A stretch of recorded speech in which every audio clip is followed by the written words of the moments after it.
अजित पवार सकाळी 8:10 मुंबईतून निघाले. बॉम्बार्डियर कंपनीच्या लिअरजेट 45 या VRS व्हेंचरच्या विमानातून त्यांनी बारामतीकडे उड्डाण घेतलं.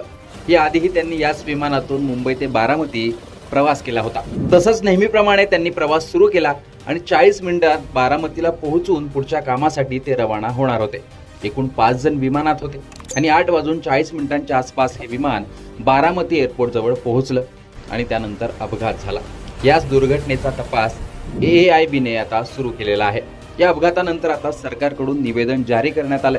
अपघात झालेल्या विमानाला रनवे 11 वर उतरण्याची परवानगी मिळाली होती असंही सांगण्यात आलंय. सरकारच्या निवेदनात सांगण्यात आलंय की घटनेवेळी कुठलाही रीडबॅक मिळाला नाही. 1 मिनिटांनी ATCला म्हणजेच हवाई नियंत्रण कक्षाला आग भडकल्याची दिसून आली.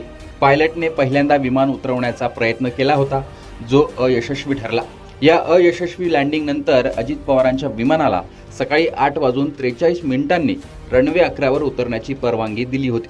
परंतु या परवानगीनंतर पायलटकडून कुठलाही रीडबॅक मिळाला नाही आणि सकाळी 8:44 ATCला आग पाहायला मिळाली. त्याशिवाय अपघातापूर्वी ATCला मेडे कॉलही मिळाला नव्हता.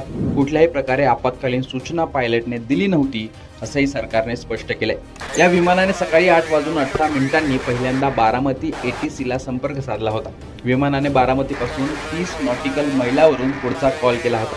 त्यांना पुणे अप्रोचमधून सोडण्यात आलं आणि पायलटच्या स्वनिर्णय क्षमतेवर दृश्यमान हवामान परिस्थितीत जमिनीपासून सुरक्षित अंतर ठेवून विमान उतरवण्याचा सल्ला देण्यात आला होता.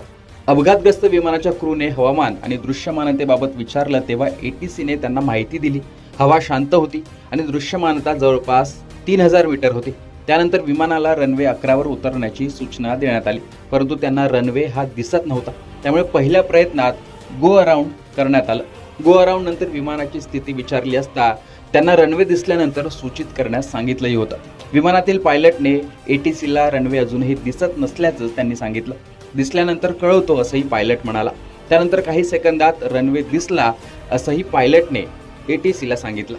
तेव्हा सकाळी 8:43 रनवे 11 वर उतरण्याची परवानगीही दिली गेली, परंतु क्रूने या लँडिंग क्लिअरन्सचा रीडबॅक दिला नाही, म्हणजे त्यांना उत्तर दिलं नाही. आणि त्यानंतर ATCने रनवे 11च्या थ्रेशहोल्ड जवळ आग पाहिली, म्हणजे रनवेपासून काही अंतरावर हे विमान कोसळल्याचं दिसून आलं. या दरम्यानच दृश्यमानतेमुळे धावपट्टी दिसत नसल्याने वैमानिकाने विमान धावपट्टीवर न उतरवता हवेतच घिरट्या घातल्या होत्या हे देखील स्पष्ट होतं. पुढच्या 2 मिनिटांनी अंदाज घेऊन विमान उतरवा अशा सूचनाही पायलटला मिळाल्या होत्या. त्यानंतर हे विमान उतरवताना त्यांना धावपट्टी दिसली नाही. यावेळी मात्र त्यांचा अंदाज चुकला आणि धावपट्टीच्या काही मीटर